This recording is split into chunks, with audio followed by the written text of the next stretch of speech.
नमामि बुद्धं गुणसागरन्तं नमामि धम्मं सुगतेन देशितं नमामि संघं मुनिराज सावकं। नमो बुद्धाय नमो धम्माय नमो संघाय। श्रद्धालु उपासक उपासिका तथा सधर्म प्रेमी महानुभावहरू, आज मिति 2078 भाद्र 25 गते शुक्रबार बिहानको 9 बजे सदा झैं आज पनि हामी फेसबुक लाइभ धर्म देशना लिएर उपस्थित भइसकेका छौं। सदा झैं फेसबुक लाइभ धर्म देशना सुन्नको निमित्त देश विदेशबाट उपस्थित भइरहनु हुने, फेसबुकमा जोडिरहनु हुने सम्पूर्ण श्रद्धावन्त उपासक उपासिका तथा सधर्म प्रेमी महानुभावहरूमा सदाझै म भिक्षु विमलो श्री सिद्धिमंगल बुद्ध विहार सिद्धिपुर साना गाउँ थसी महालक्ष्मी नगरपालिका वडा नम्बर 6 ललितपुरबाट सबैलाई मैत्रीपूर्ण न्यानो न्यानो स्वागत टक्राउन चाहे। त उपासक उपासिका तथा सधर्म प्रेमी महानुभावहरू, आज हामीले धर्मदेशनाको विषयवस्तु राखेका छौं ग्रस्त अर्हत भाव विषयक प्रश्न। अब हामीले भगवान बुद्धको शासनमा प्रवजित भएर जीवनयापन गर्ने कैयन भिक्षुहरू अर्हत भएर गए भन्ने विषयलाई हामीले धेरैपल्ट दम्पट अध्यक्षता जातक सूत्रहरू अभिधर्महरू विभिन्न ध्यानका कथाहरू ज्ञानका कथाहरूमा त हामीले सुनेकै हौं। तर त्यसरी नै प्रवजित भएर भगवान बुद्धको शासनमा जीवन अर्पण गर्दै भावना अभ्यासमा लीन भएका सावक संघहरू अर्हत भएर गएपछि त उहाँहरू अर्हत भएर गएर रिद्धि प्राप्त गरेर बुद्ध शासन चिरस्थायीको लागि यो गरियो त्यो गरियो आदि इत्यादिहरू चाहिँ हामीले सुनेका छौं, जानेका छौं। तर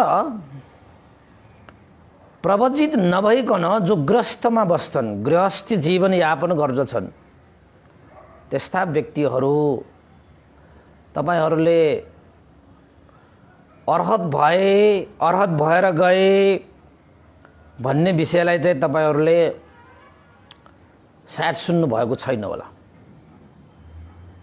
त्यसैले मिलिन्द राजाले नागसेन भन्तेलाई के सोधियो त भन्दाखेरि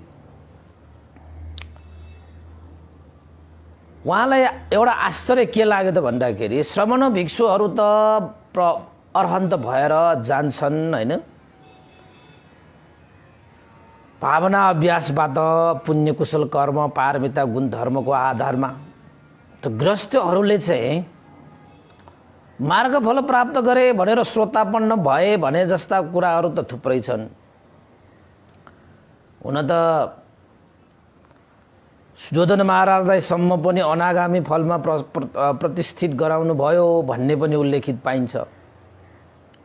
पहिलो भेदमै श्रोतापन्न गरे, त्यसपछि अनागामीसम्म अन्तिम समयमा अनागामी भएर गए भन्ने विषय पनि छन्, नभएका चाहिँ होइनन्।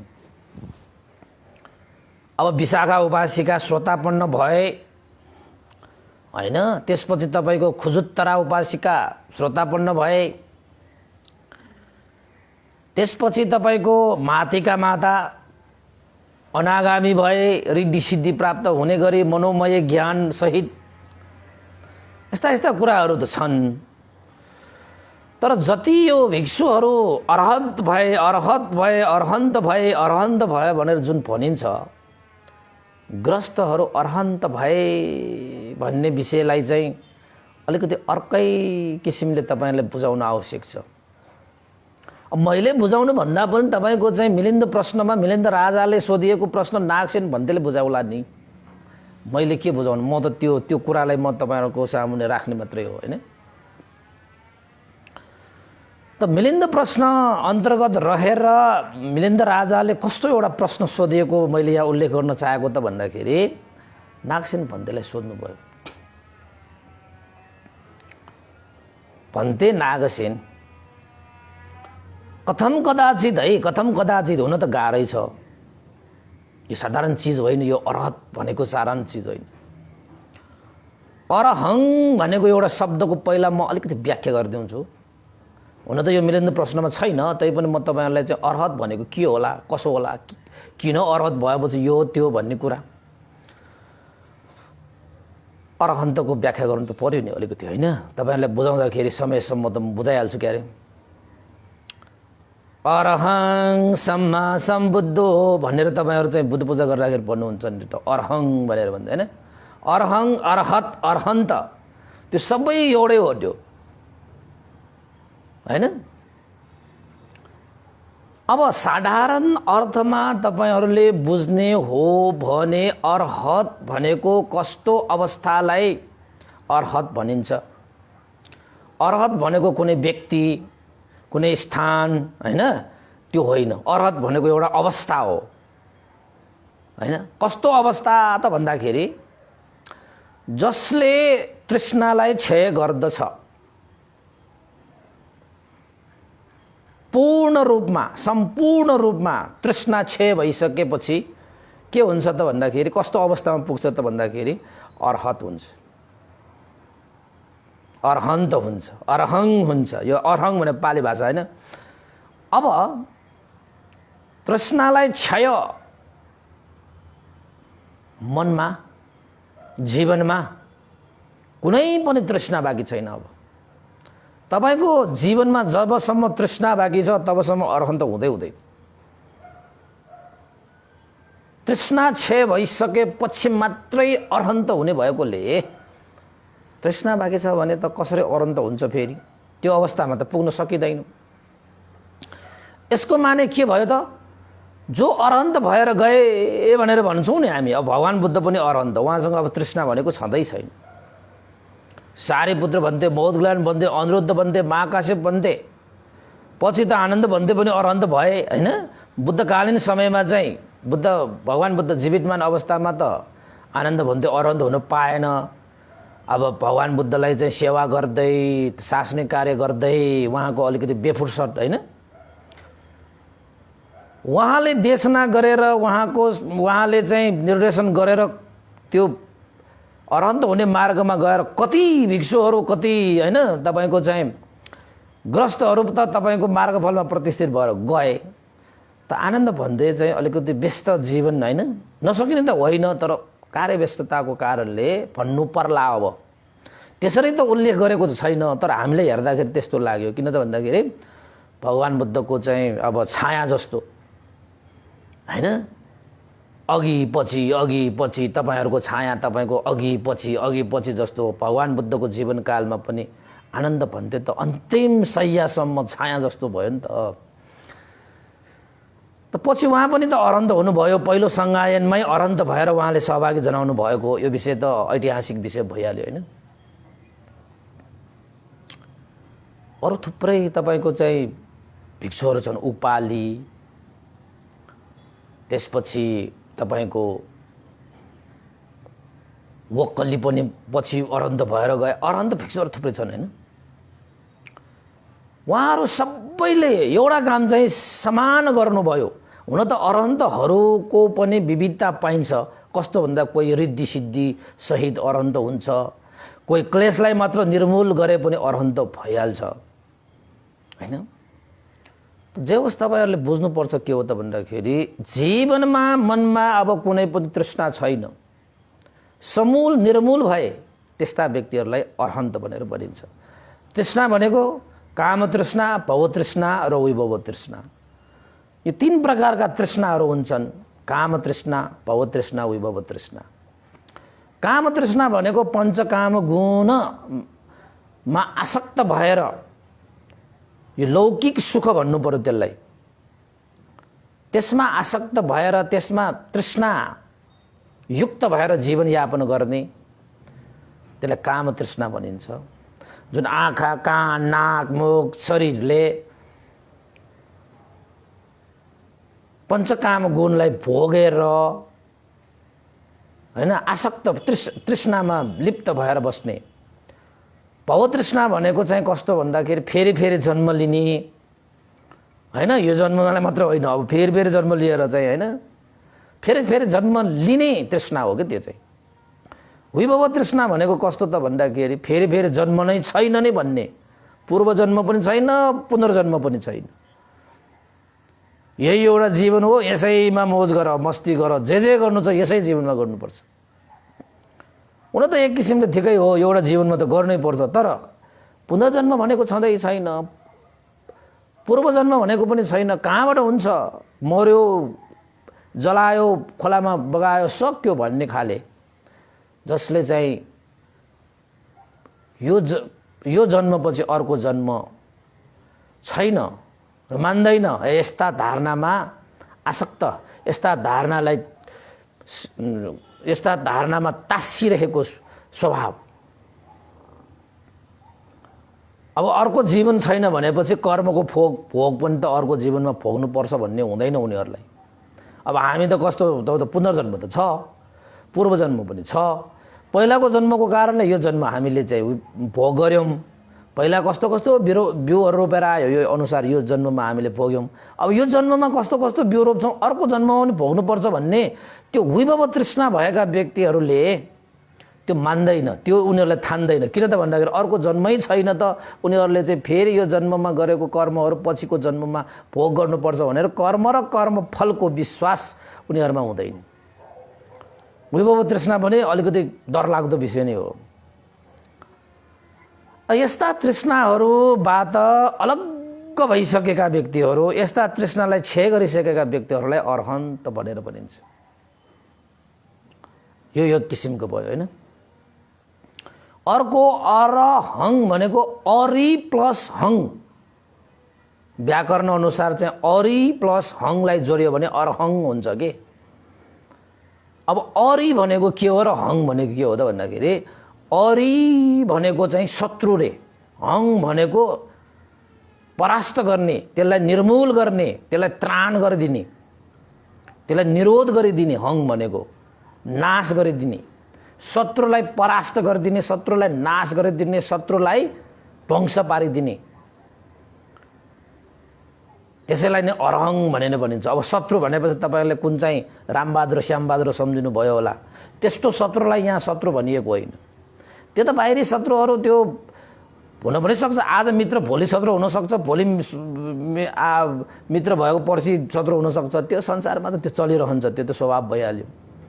तर यहाँ अरिको यहाँ अर्थ, यहाँ शत्रु भनेको चाहिँ अर्थ के हो त भन्दाखेरि हाम्रो हृदयभित्र रहेर हामीलाई नै दूषित बनाउने, फोहोर बनाउने, अन्धकारमय जीवन बनाउने लोभ, द्वेष, मोह, मान, अभिमान, घमण्ड, ईर्ष्या, उदच्च, कुकुच्च, तीन मिद्ध आदि इत्यादि जुन क्लेश रूपी स्वभावहरू छन् नि, त्यसलाई मैल भन्छ, त्यसलाई फोहोर भन्छ। ओ तपाईँ भित्रको त्यो लोभ, द्वेष, मोहलाई नै यहाँ अरि भनिएको, अरूलाई भनिएको, बाहिरी शत्रुहरू होइन, भित्रै शत्रु।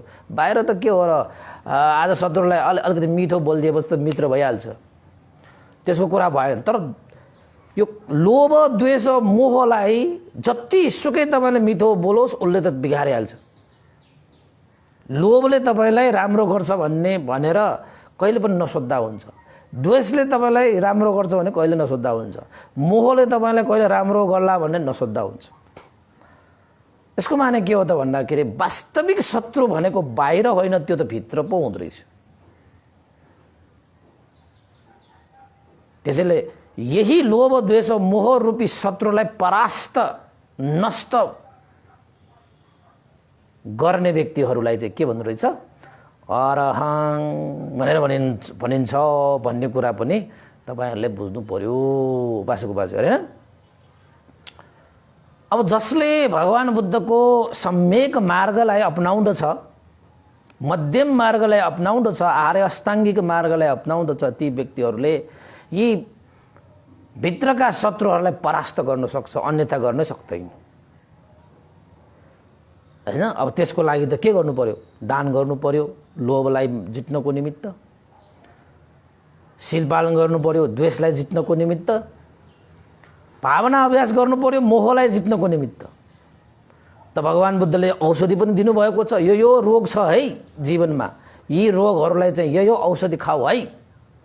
अब डाक्टरले तपाईँले रोग लागेको छ भने यो औषधि खाऊ है, टाइममा यो गर यो गर यो गर त भनिरहेको छ भने तपाईँले त्यही अनुसार गरिदिनु पर्यो नि। रोग निको पार्न चाहनेले औषधि चाहिँ टन्न बोकेर आउने, तर चाहिँ बेलामा समयमा उपयुक्त अनुसार तपाईँले त्यो औषधि सेवन गरिदिएन भने रोग त निको हुँदैन। त्यो रोगको दोष होइन नि, तपाईँको दोष भयो नि त त्यहाँ।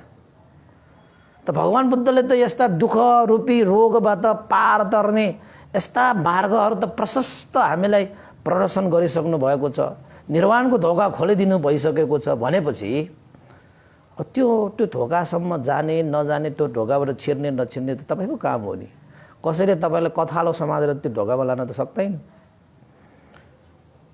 स्वयं आफैले त्यो चाहना, त्यो इच्छा, त्यो आकांक्षा गरेर उद्योग अभ्यास गरेर त्यो अवस्था प्राप्त गर्ने हो नि।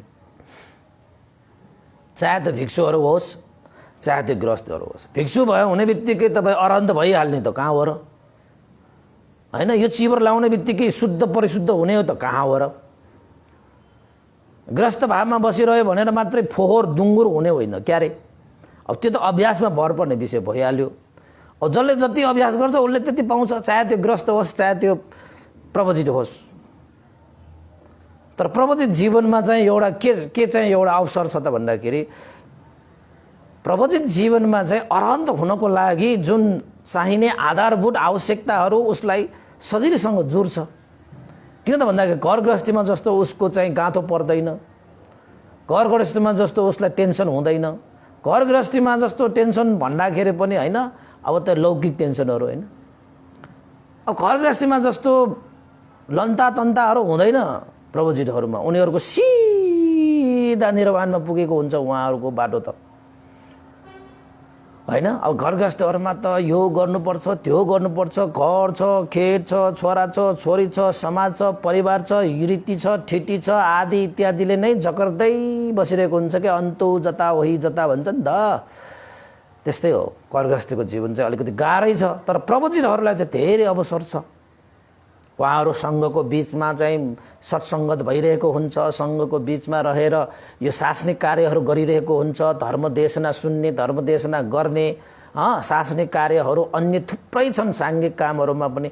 यो जसरी भए पनि उहाँहरू चाहिँ त्यो धार्मिक माहौलमा उहाँहरूको जीवन चाहिँ प्रवजित भएपछि एक किसिमले तपाईँको चाहिँ स्वभावतः उहाँहरू चाहिँ शासनमा चाहिँ लागि पर्छन् कि।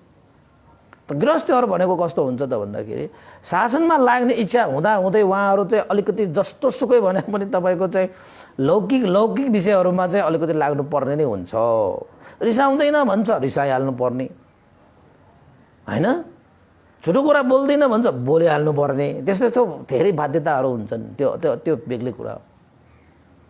तर अरहन्त हुनको लागि सम्पूर्ण क्लेश निर्मूल भइसकेका व्यक्तिहरू, समूल भइसकेका व्यक्तिहरूले चाहिँ अरहन्त फल प्राप्त गर्ने हो।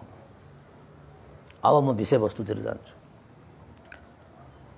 मिलिन्द राजाले नागसेन भन्तेलाई सोध्नुभयो, भन्ते नागसेन ग्रस्त भावमा कोही व्यक्तिहरू अरहन्त भए यानि कि सम्पूर्ण तृष्णा रहित भए, हुन त गाह्रै छ भन्थे होइन, तैपनि अरहन्त भइहाल्यो भने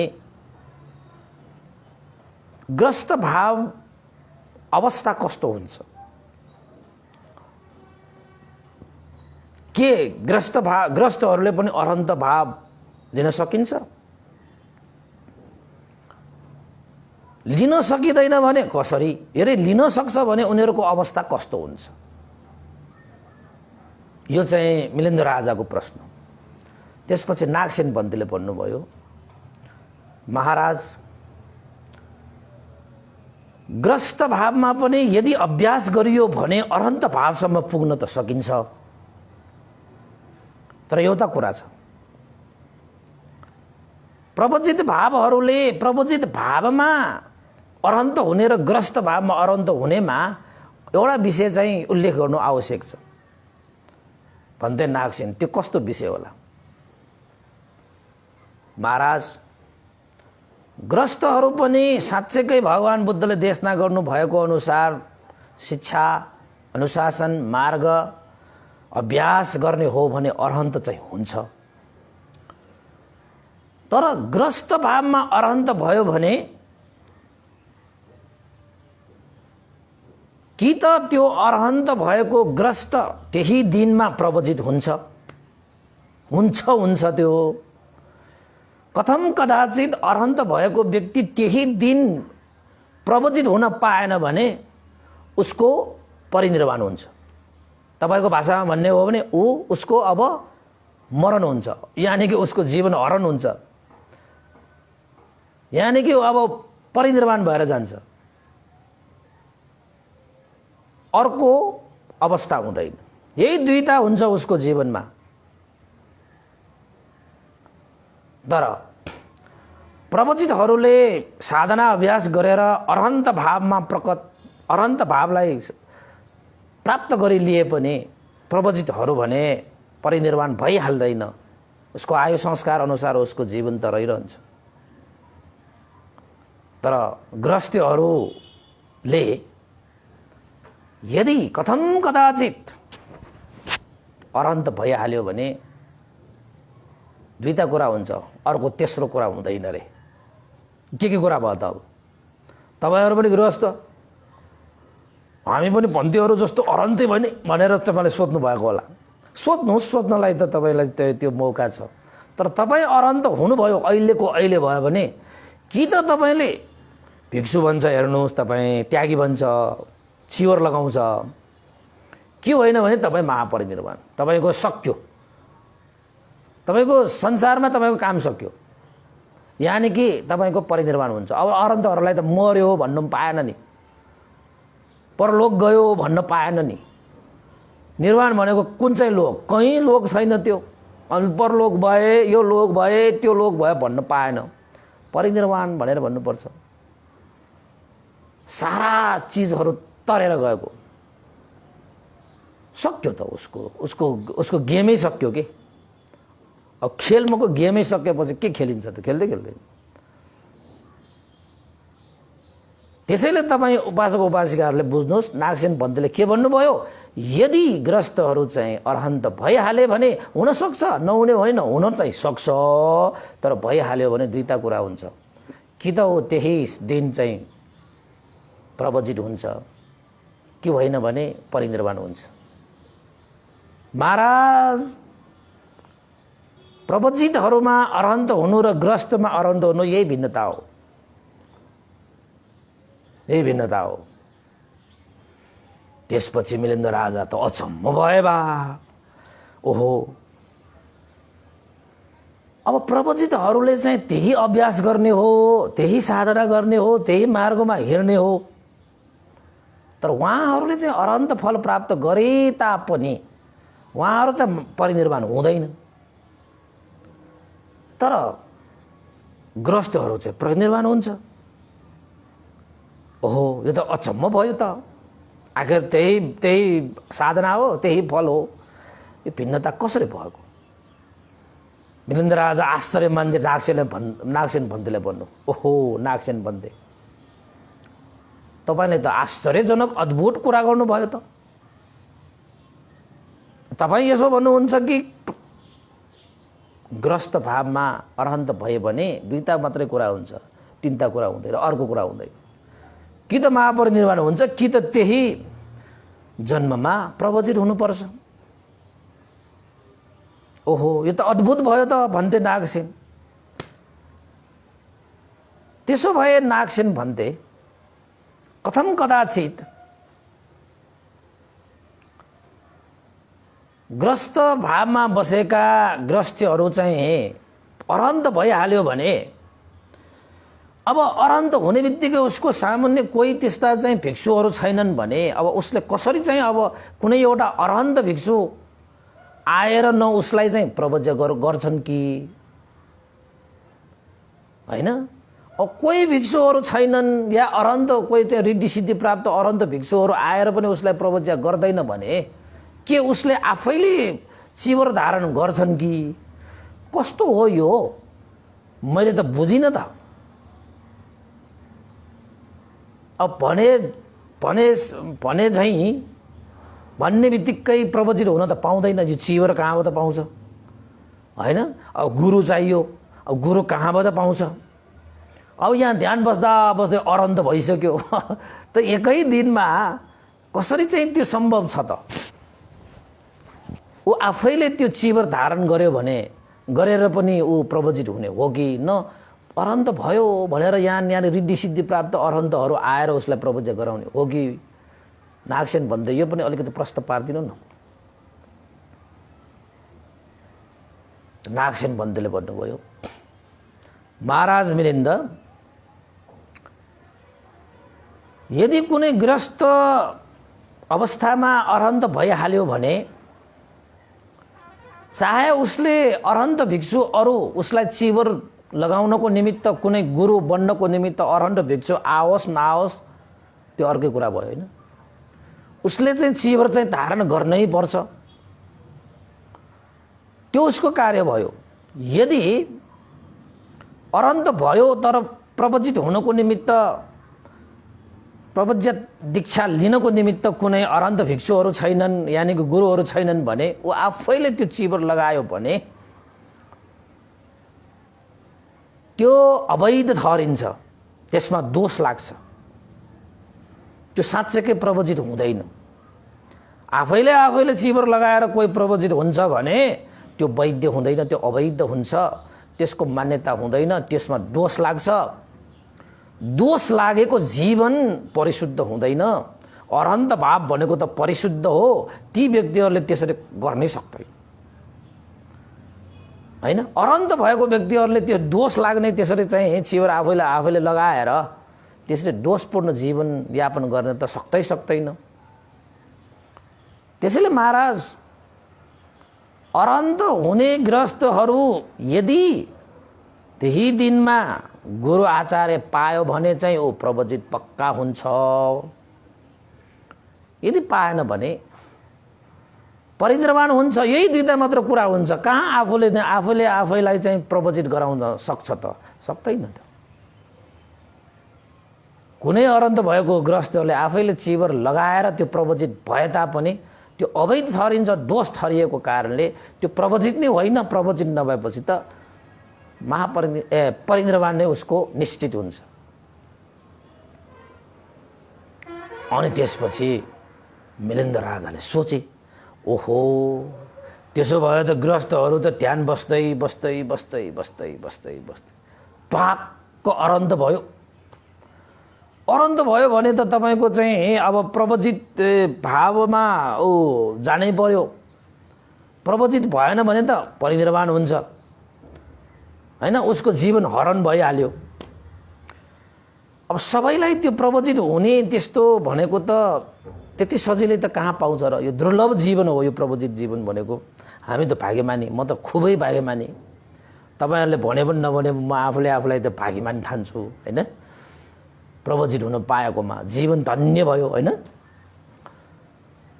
अब सबैले त कहाँ पाउँछ र? अरहन्त भइहाल्यो गृहस्थलाई। तपाईहरु नि अहिले ध्यान बसिरहेको छ, अरहन्त भइहाल्यो भने पनि प्रवचित हुनको निमित्त अब तपाई दौडधुप गर्नुहुन्छ। अब अरहन्त भइसकेपछि तपाई गृहस्थमा बस्नै सक्दैन। बस्यो भने परिनिर्वाण यानी कि मर्यो। अब तपाईलाई एक दिन मात्र तपाईको आयु छ भनेपछि त्यो बाँच्नको निमित्त तपाई कति संघर्ष गर्छ होला?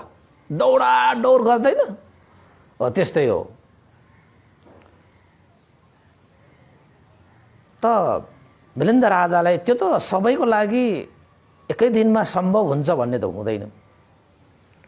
त मिलिन्द राजाले भने, नागसेन भन्थे, त्यसो भए यो अरहन्त भावमा शान्त स्वभाव पाइएन त?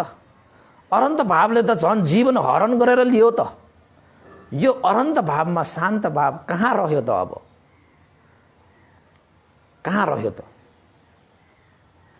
गृहस्थहरूको जीवनमा तपाईले अरहन्त भाव प्राप्त हुने बित्तिकै उसको जीवन त हरण भयो त। त्यसो भए त अब उसले गुरु पाउला नपाउला हैन?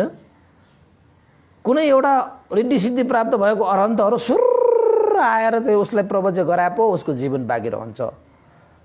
अब त्यसो पनि सम्भव छैन। भनेपछि त ग्रस्तहरूले अनन्त भावमा पुग्यो भने त उनीहरूको जीवन त सक्यो त। भनेपछि अनन्त भावमा शान्त भाव मैले देखिनँ। त्यसो भए यो त जीवनै हरण गर्न सक्ने पो भयो त ग्रस्तहरूको लागि त भनेर भने। त्यसपछि नागसेन पन्थीले भने, महाराज अनन्त भाव भनेको त शान्त भावै हो। अनन्त भावमा शान्त भाव छ, ग्रस्त जीवनमा शान्त भाव नभएको हो।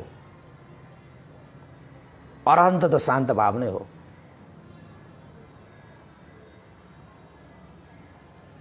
त्यसैले अनन्त भावमा शान्त भाव छैन भनेर तपाईँ नभन्नुहोस्। अनन्त भाव त आफैमा शान्त हो। त्यसैले चाहिँ अशान्त स्वभाव भनेको अनन्तमा होइन, त्यो त ग्रस्त भावमा छ त। महाराज यो कुरा तपाईँ बुझ्नुहोस्। त्यसपछि वीरेन्द्र राजाले नागसेन पन्थीलाई भने, भन्थे नागसेन त्यसो भए मलाई उपमा दिएर सम्झाउनुहोस्। तपाईको कुरालाई मैले अलिकति बुझ्न गाह्रो भयो मलाई। आखिर त्यही बाटो त्यही फल हो। प्रवजितहरूले पायो भने चाहिँ उसको जीवन त बाँचिरहन्छ। अब ग्रस्तहरूले त्यही मार्ग हिँडेर त्यही फल प्राप्त गर्यो भने त्यही दिनमा उसको परिनिर्वाण हुन्छ। यो कसरी हुन गएको त? भनेपछि त अनन्त हुनको निमित्त पनि ग्रस्त भावहरूले चाहिँ प्रवज्या हुनको निमित्त तयार भएर बस्नु पर्यो। त्यसो भए त यो अरहन्त भाव ग्रस्त भाव जीवनमा प्रकट हुने बित्तिकै जीवनै हरण हुनुको कारण के हो? उपमा दिएर मलाई सम्झाउनुहोस् न, अनुकम्पा राखेर भनेर भने। त्यसपछि नागसेन पन्थीले मिलिन्द राजालाई सम्झाउनु भयो। महाराज मिलिन्द, अरहत भनेको अति शुद्ध पवित्र निर्मल विमल अवस्था हो।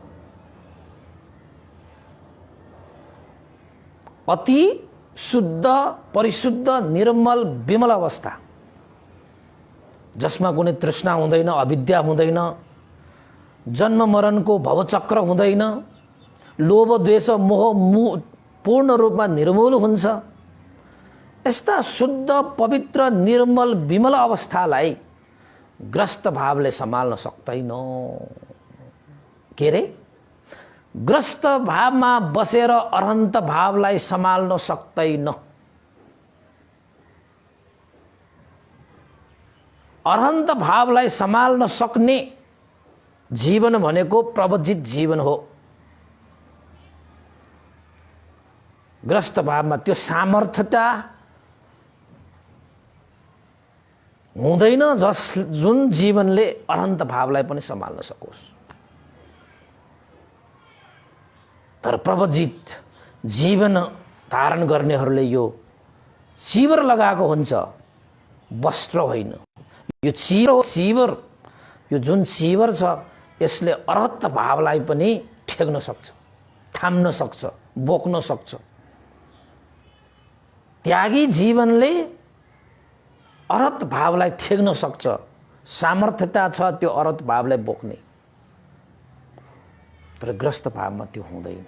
एक दिन, ओन्ली वान डेज, डे मात्र भन्नुभयो, डे त भन्नु भएन होइन। कतै कतै यो मिलिन्द प्रश्न अनुसारको कतै कतै तपाईँले चाहिँ कसैले उल्टा सुल्टा गर्दाखेरि 7 दिन यो दिन पनि भनिएको छ, तर वास्तवमा एकै दिन हो। मिलिन्द प्रश्नमा त्यही उल्लेख छ।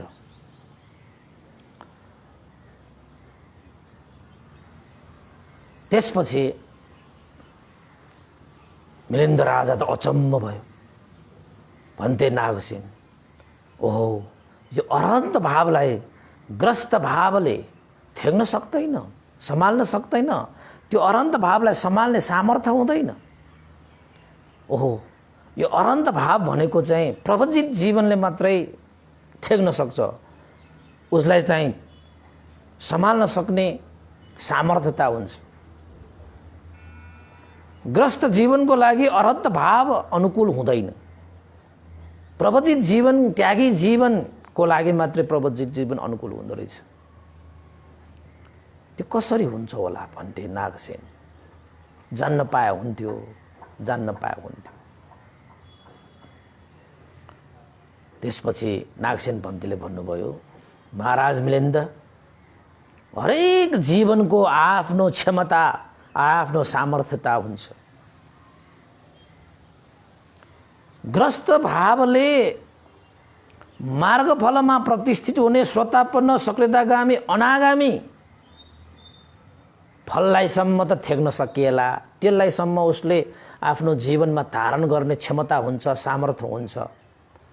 तर अर्हत भनेको चाहिँ तपाईको साह्रै शुद्ध, निर्मल, विमल, श्रेष्ठ, उत्तम, पनीत जीवन, पनीत अवस्था, त्यसलाई ग्रस्त भावले सम्हालिराख्न सक्दैन, थेग्न सक्दैन। उसमा त्यो अर्हत भावलाई जीवनमा बोकेर हिँड्ने क्षमता नै हुँदैन त।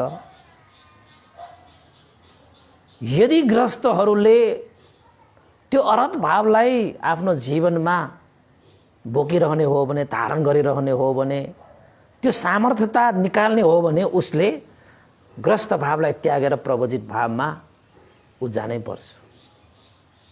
नत्र भने अर्को कार्य भनेको परिनिर्वाण हुनु सिवाय उसकोमा अर्को कुनै विकल्पै हुँदैन।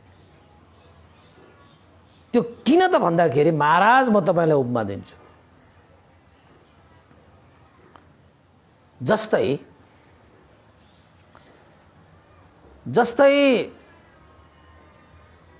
कुनै घाँसहरू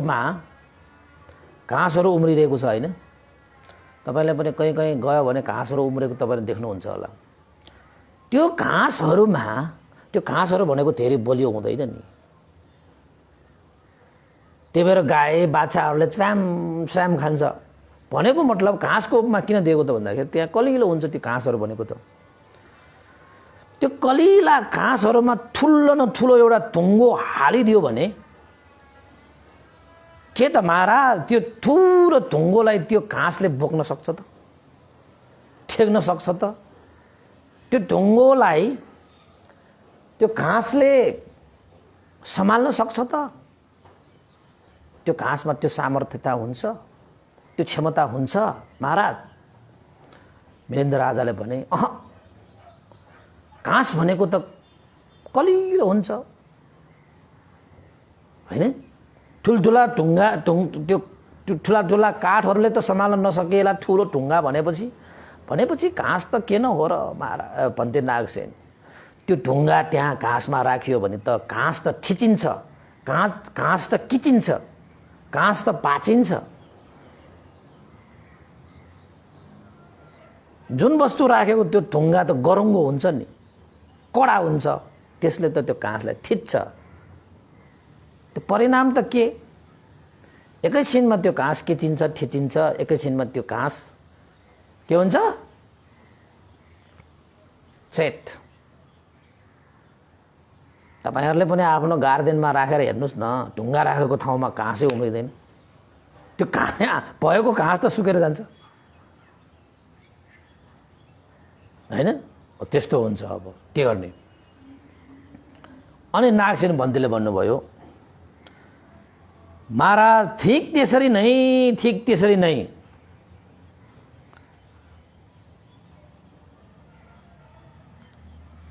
अरहन्त भाव भनेको ग्रस्त भावमा बस्ने व्यक्तिहरूको लागि त्यो घाँसको लागि त्यो ढुङ्गा जस्तै हो।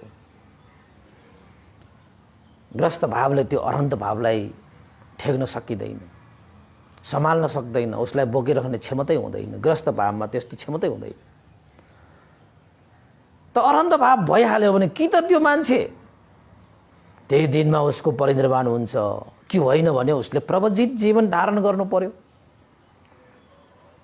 त्यसैले आखिर त उपासक उपासिकाहरू तपाईँ पनि मार्गफलमा प्रतिष्ठित हुँदै हुँदै हुँदै हुँदै गयो भने आखिर त तपाईँ प्रवचित जीवनमै थल्किँदै थल्किँदै आउनुहुन्छ। थल्किँदै त्यसको मतलब के हो त? प्रवचित जीवनमा आफ्नो जीवन थल्किँदै थल्किँदै आएको मतलब के हो त भन्दाखेरि तपाईँको जीवनमा त्याग चित्त वृद्धि भएर आयो, यानि कि लोभ द्वेष मोह कम भएर गयो भनेर सोद्धा भयो। त्यतिकै आउँदैन नि, प्रवचित भएर जाने भन्ने सोच त्यतिकै आउँदैन। मान्छेहरू बन्ने त के सोच्न पनि सक्दैन। त्यस्तो यो भाव हो, यो प्रवचित भाव भनेको। त्यसैले महाराज ढुङ्गाले घाँसले ढुङ्गालाई थेक्न सक्दैन, घाँसले ढुङ्गालाई बोक्ने सामर्थ्यता हुँदैन। ढुङ्गा राखिदियो भने ऊ किचिन्छ, ऊ थिचिन्छ, ऊ भाँचिन्छ। अन्तत त्यो घाँसको परिणाम के हुन्छ तपाईँ हाम्रो सबैलाई थाहा छ। त्यस्तै नै ग्रस्त जीवनमा अरहन्त भाव प्राप्त भइहाल्यो भने कि त प्रवज्य हुनुपर्छ कि त परिनिर्वाण हुनुपर्छ। यो दुईटा मात्रै कुरा हुन्छ, तेस्रो कुरा हुँदैन महाराज भनेर नागसेन भन्तेले मिलिन्द राजालाई भने। त्यसैले ग्रस्त भावमा बसिरहनु अरहन्तहरूको लागि अनुकूल छैन। बुझ्नुभयो नि तपाईँले? अरहन्त भयो भने ग्रस्तमा बस्नु अनुकूल हुँदैन, सक्दैन त। त्यो जीवनले थेक्दैन त। अनि त्यसपछि एउटा अर्को पनि उपमा दिनुभयो। महाराज मिलिन्द, अन्न पानी खाद्यान्न भनेको चाहिँ सत्व प्राणीहरूको जीवन दिने हो। अन्न पानीले त, खाद्यान्नले त हैन। भोजनले सबै सत्व प्राणीहरूलाई पालन गर्दछ। तर जब कसैको पेटमा रोग छ, पेट बलियो छैन भने सत्व प्राणीहरूलाई प्राण दिने भोजन पनि पेट खराब भएको, पेट बलियो नभएको व्यक्तिले त्यो भोजन सेवन गर्यो भने प्राण दिने त्यो भोजनले प्राण पनि लिन सक्छ नि। त्यसको मतलब त्यो भोजनको दोष होइन, उसको पेटको दोष हो नि, हैन? त्यसैले भोजन त उपयुक्त छ नै, सबैको लागि उपयुक्त छ, किन उसले त प्राण दिन्छ। तर कसैको लागि त्यही भोजन चाहिँ तपाईको के भइरहेको हुन्छ? प्राण भइरहेको हुन्छ भने कसैको लागि प्राण हरण भइरहेको हुन्छ त्यही भोजनले। त्यसको मतलब के हो त भन्दाखेरि जसको प्राण लियो उसको जीवनमा त्यो भोजन चाहिँ गलत, भोजन अशुभ, भोजन अमङ्गल भन्ने त होइन नि। त्यो भोजनको केही दोष छैन। भोजनको लागि उसको पेट अनुकूल भएन, हैन?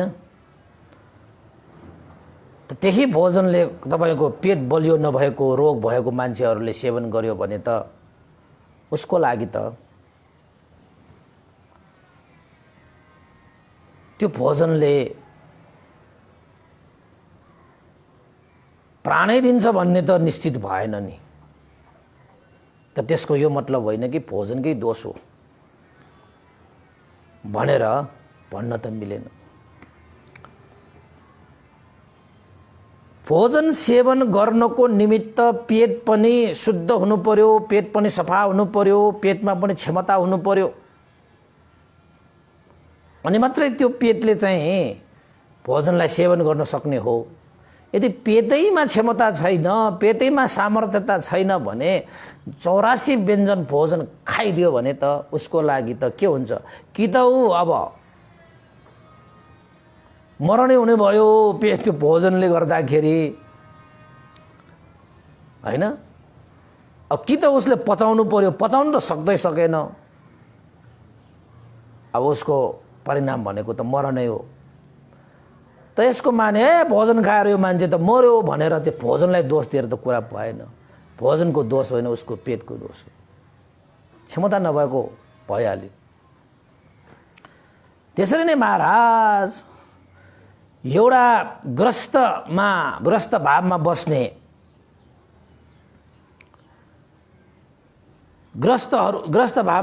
बस्ने ग्रस्तहरूको लागि अर्हत भाव अनुकूल छैन।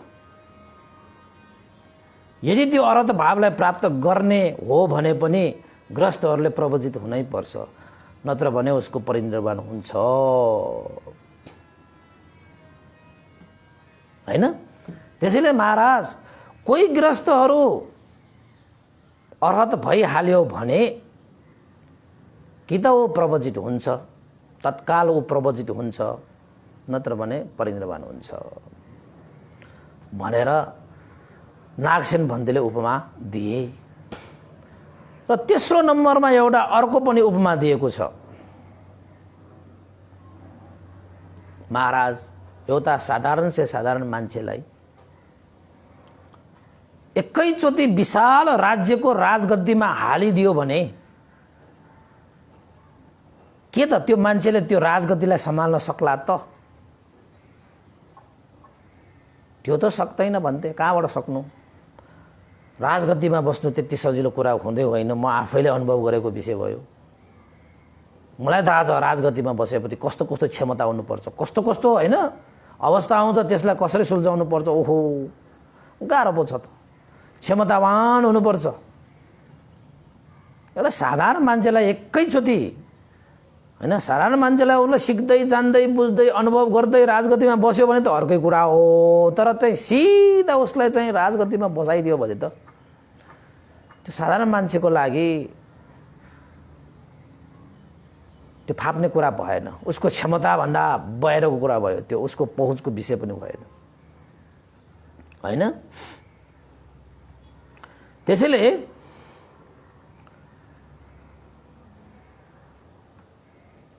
महाराज मिलिन्द ग्रस्त भावमा बसेर अरहन्त भाव प्राप्त गर्नु पनि क्षमताभन्दा बाहिरको विषय भयो।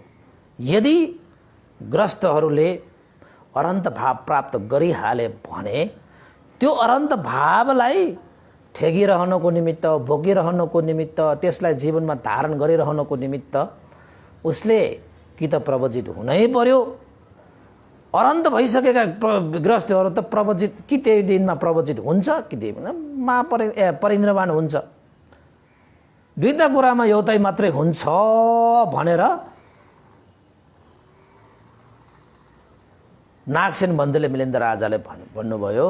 ग्रस्तहरू यदि अरहन्त हुनुभयो भने या त प्रवजित हुन्छ या त परिनिर्वाण हुन्छ। अर्हतको शान्त भावमा कुनै दोष छैन। ग्रस्त अरहन्त हुनुको अनुकूल नहुनु चाहिँ कारण यहाँ बन्न सक्छ, कारण यहाँ बन्न सक्छ। तीनटा उपमाहरू नागसेन बन्देले मिलिन्द राजालाई दिए। के उपमाहरू दिए त भन्दाखेरि एउटा त तपाईको पेट बिग्रेको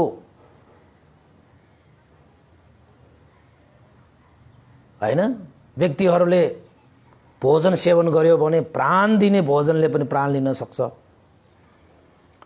अर्को के हो त भन्दाखेरि घाँसमा थुङ्गा राखिदियो भने त्यो घाँसले थुङ्गाले थेक्न सक्दैन। र अर्को कुरा के हो त भन्दाखेरि साधारण से साधारण व्यक्तिलाई सिधा राजगद्दीमा हालिसकेपछि त्यो साधारण व्यक्तिले के राज्य चलाउन सक्छ?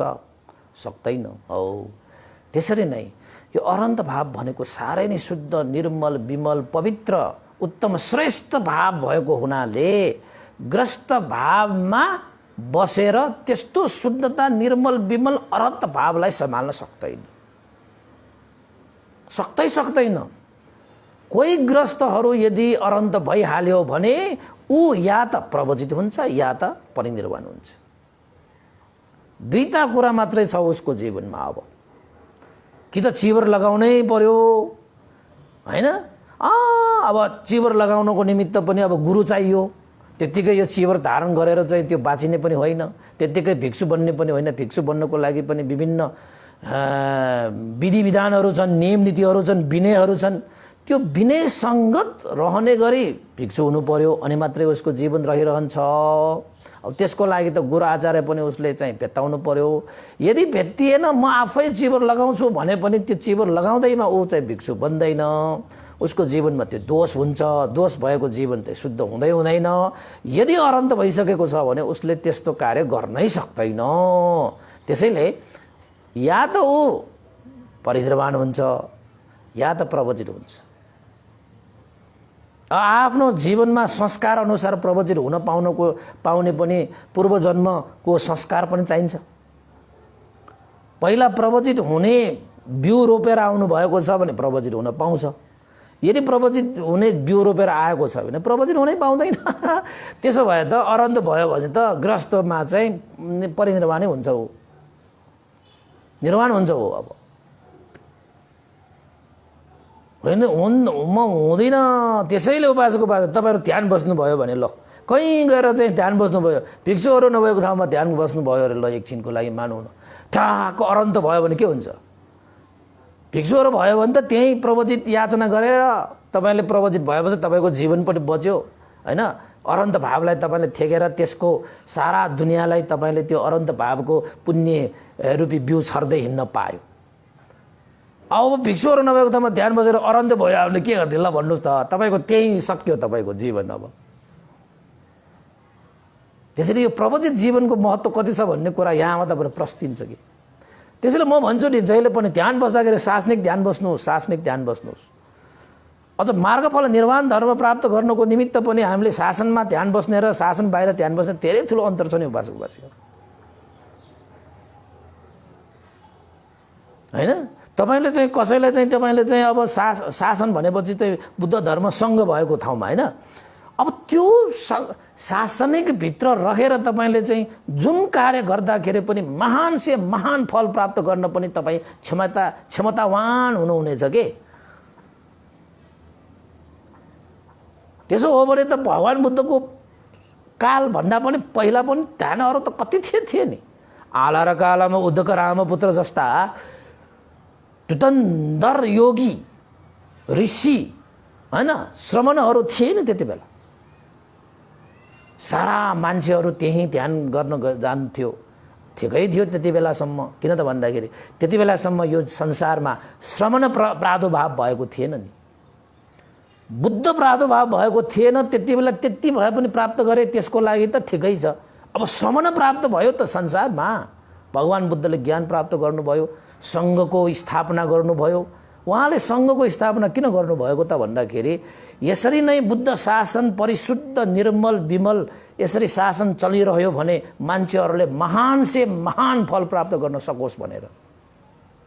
नत्र भने त सङ्घहरू भएन भने त बिस्तारै बिस्तारै फलहरू पनि गद्दै गद्दै गद्दै गद्दै जाँदै जाँदै जाँदै जाँदै अन्ततः निर्मूल्य हुन्छ। त्यसैले 2500 वर्ष 2600 वर्षसम्म आजसम्म यो बुद्धको यस्तो पवित्र शुद्ध निर्मल विमल यो शासनलाई आजसम्म जीवितमान राख्नको निमित्त सङ्घले आफ्नो काँधमा बुद्ध धर्मलाई बोकेर ल्याएको हुनाले त अहिले त्रिरत्न भइरहेको त। त्यति बेलै सङ्घको महत्त्व भगवान् बुद्धले थाहा पाएर त सङ्घको प्रतिस्थापन गर्नुभयो। उहाँलाई थाहा थियो, उहाँ त आदि मध्य र अन्तसम्म सर्वज्ञ भनेपछि। त्यसैले प्रवचित जीवनमा कति सामर्थ्य हुन्छ, उसले चाहिँ अरन्त भावलाई पनि सजिलैसँग थ्याक्न सक्छ, सजिलैसँग सम्हाल्न सक्छ। त्यो क्षमता ग्रस्त भावमा हुँदैन। तपाईँ मान्नुहोस् नमान्नुहोस्, म त ग्रस्त हामीलाई भनेको क्या भन्दै आफू मात्र प्रवचित भएर भनेको होला, मैले भनेको हो र यहाँ मिलिन्द प्रश्नमा भनेको छ। यो धर्ममा त्यस्तै छ त होइन। नत्र भएर ग्रस्त भावमै त्यस्तो चाहिँ यो मार्गफल निर्वाण जस्तो विषयलाई चाहिँ ग्रस्त भावमा त धेरै गाह्रो छ नि उपासक। तपाईँहरू ग्रस्त हो नि, आफै बुझ्नुहोस् न। श्रोता पढ्न सक्रियतागामी अनागामी अरहन्त हुनको लागि के यो चाहिँ बन्धनहरू चाहिँ छुटाल्नुपर्छ, के क्लेशहरू निर्मूल गर्नुपर्छ। एकचोटि तपाईँ आफै पढ्नुहोस् त। मैले तपाईँलाई चाहिँ यो मार्गफलको विषयमा चाहिँ देशमा पनि गरिसकेको छु। घर गृहस्थमा बसेर तपाईँको श्रोतापन्न हुनको लागि कति गाह्रो छ ल, हेर्नुहोस् त तपाईँ। जति सुकै मिथ्या दृष्टिमा पर्दैन, विचिकित्सा गर्दैन, सिलवर्त परामर्शमा पर्दैन भन्ने पनि त्यो त परिहाल्छ। तपाईँले नगरे पनि तपाईँको घरको मान्छेले गरिहाल्छ। तपाईँले यसो हेर्छ, अरन्त भइसकेको छैन, लोभ द्वेष मोह निर्मूल भइसकेको छैन, त्यस्तो हेर्नु पर्दाखेरि लोभ अलिकति आइहाल्छ, द्वेष अलिकति आइहाल्छ। मुखले नगर्ने भने मनमा त आइहाल्छ। मुख त सेतो होला, मन चाहिँ कालो भएर जान्छ के। मुख कालो भएर के भयो, मन सेतो हुनुपर्ने। त्यसैले यो धेरै गाह्रो छ भन्ने विषय चाहिँ सजिलो हो, तर चाहिँ नसकिने पनि होइन, फेरि नसकिने पनि होइन, गर्नेहरूलाई सजिलो पनि होला नि, होइन। तर हामी प्रवचित भएकाहरूले आफैले पनि अनुभव गरेको चिज विषयवस्तुहरू कि हाम्रो जीवन होइन यस्तो चाहिँ घर गृहस्थीबाट कति अलग छ, हरेक कुराहरूबाट कति संयमता भएर त मार्गफल प्राप्त गर्नको निमित्त चाहिँ सङ्घर्ष गरिराख्नुपर्छ भनेपछि यस्तो त प्रवज्य नभएका यो गृहस्थ भावमा त बाबा छेनमै कस्तो कस्तो विचार आउँछ, कस्तो कस्तो योजना आउँछ, कस्तो कस्तो कार्य गर्नुपर्छ। अनि बाबा भनेपछि अरन्त जस्तो भावलाई त साँच्चै गृहस्थहरूले त सम्हाल्न सक्दैन। त्यो चाहिँ म पनि मान्छु, मैले पनि अनुभव गरेँ त्यो त। त्यसले अनुभव गर्ने विषय हो।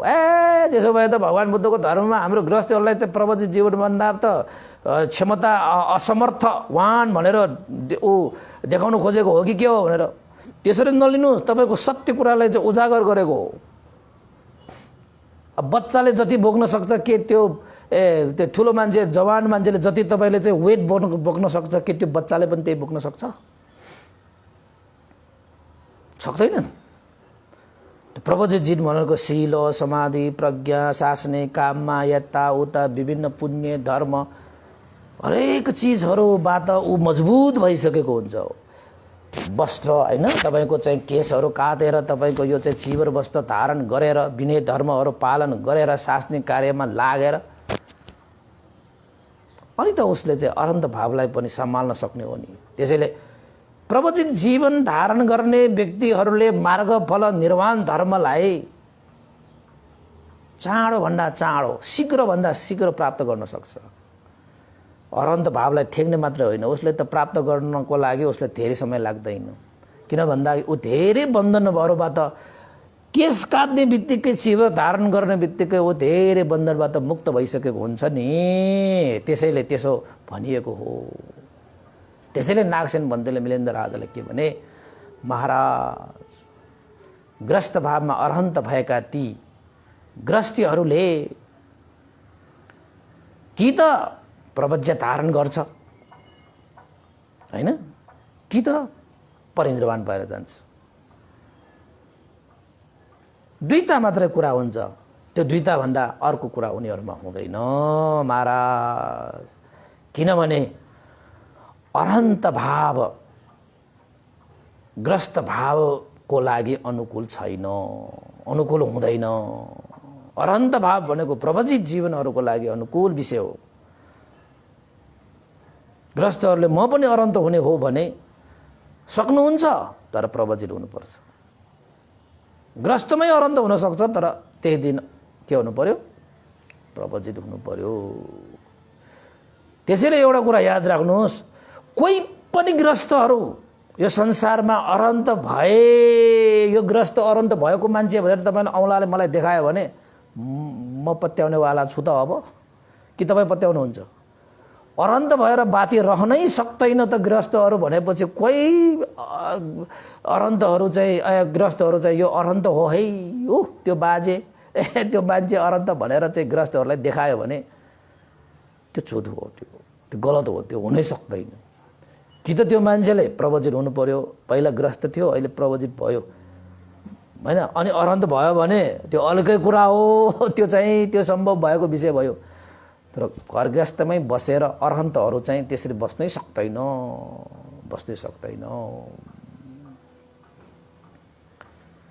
यो कुरा सुनेर मिलिन्द राजा आश्चर्य भयो, चकित भए। तर पनि मिलिन्द राजाले जुन उपमाहरू दिनुभयो त्यो उपमा अनुसार मिलिन्द राजाले पनि नागसेन बन्देलाई हात जोडेर साधु साधु भनेर भन्थे, नागसेन साधु साधु, मैले बुझेँ किन ग्रस्त भावमा बसेर अरहन्त भइरहन सक्दैन।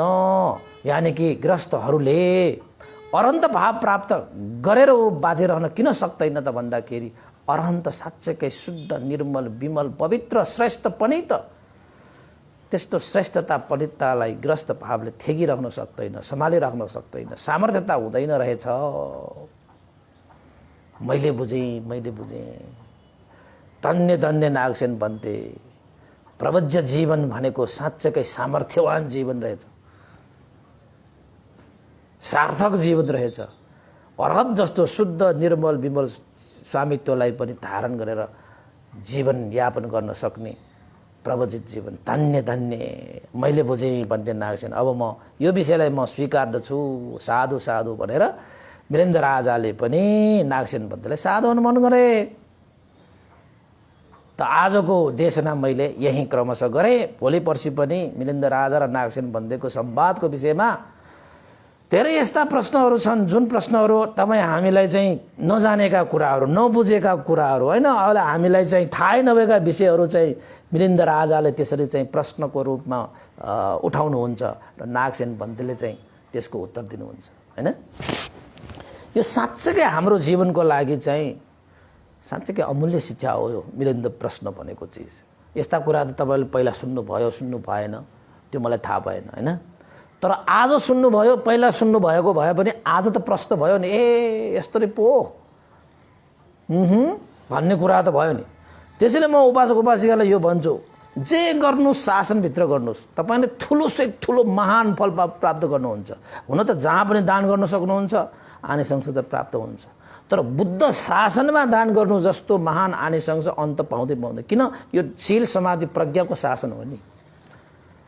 शील त जतासुकै पालन गर्न सक्नुहुन्छ, तपाईँ आफै त घरमै बसेर पालन गर्न सक्नुहुन्छ भनेपछि।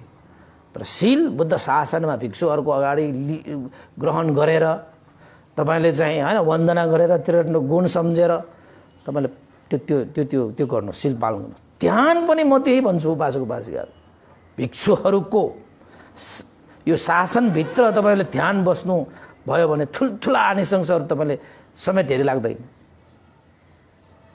किन त भन्दाखेरि प्रवजित जीवन भएको स्थान भनेको चाहिँ त्यो सामर्थ्यवान स्थान हो कि। त्यसले दानशील भावना जतासुकै गरे पनि हुन्छ। तपाईँलाई अनुकूल स्थानमा अब अलिकति भए पनि अनुकूल भयो भने बस्न सक्नुहुन्छ। तर महान से महान फल दिन सक्ने क्षमता भनेको शासनभित्रै हुन्छ, शासनभित्रै हुन्छ। त्यसैले शासन बाहिर र भित्र भन्ने, बाहिर र भित्रको दानशील भावनाको अब भिन्नता, यसको आनिसंस, यसको महत्त्व कति भयो भन्ने कुरा त तपाईँहरू पनि त ज्ञानी छ नि, तपाईँहरू पनि त जान्ने बुझ्ने भइसकेको छ, तपाईँलाई थाहा छ नि होइन। भन्दै आफू प्रवचित भएर भनेको होला भन्ने होइन। म त तपाईँहरूलाई चाहिँ मैत्री राखेर भन्दैछु, करुणा राखेर भन्दैछु। दान गर्नुहोस्, शील पालन गर्नुहोस्, ध्यान गर्नुहोस्, तर शासनभित्र तपाईँहरूले चाँडोभन्दा चाँडो आनिसंस प्राप्त हुन्छ। ठुल्ठुला आनिसंसलाई ठेगेर राख्न सकिन्छ, सम्हाल्न सकिन्छ भन्ने विषयलाई देशना गर्दै आजको देशना मैले यहीँ टुङ्ग्याएँ। भवतु सर्वमङ्गल। र अन्तमा यो पुण्य अनुमोदन गर्न चाहन्छु। धेरै उपासक उपासिकाहरूले चाहिँ यो कुशल पुण्यको लागि मलाई पठाउनु भएको जस्तो लाग्यो है। मैले चाहिँ आज लेख्न भ्याएन कि क्या हो। आज के गरे छुट्टिएको छ भने म भोलि भन्ने होला, शनिबार सबैको होइन। अन्तमा पुण्यानुमोदन गरौँ। यो पुण्यको अनुभावले श्रद्धेय गुरुवर ज्ञान पुण्य मास्तवीर भन्ते लगाएर स्याडो उपन्दिता विवंश गुरुवर लगाएर सम्पूर्ण गुरुजनहरूमा देवता मनुष्यत्व प्राणीहरू र तपाईँ हामी सबैका भित्र जानुभएका ज्ञाति बन्धुहरूको लागि पनि यो पुण्य प्राप्त होस् भन्दै पुण्यानुमोदन गर्न चाहे। भवतु सर्वमङ्गल। इदं नो ज्ञातिनं होतु सुखिता हन्तु ज्ञातयो। इदं नो ज्ञातिनं होतु सुखिता हन्तु ज्ञातयो। इदं नो ज्ञातिनं होतु सुखिता हन्तु ज्ञातयो। एतावता च मे हि सम्पदं पुण्यसम्पदं सब्बे देवानुमोदन्तु सर्वसम्पत्तिसिद्धिया एतावता च मे हि सम्पदं पुण्यसम्पदं सब्बे सत्तानुमोदन्तु सर्वसम्पत्तिसिद्धिया एतावता च मे हि सम्पदं पुण्यसम्पदं सब्बे भूतानुमोदन्तु सर्वसम्पत्तिसिद्धिया साधु साधु साधु भवतु सर्वमङ्गलं। सबैको जय होस्, मङ्गल होस्, कल्याण होस्, सबैलाई साधुवाद।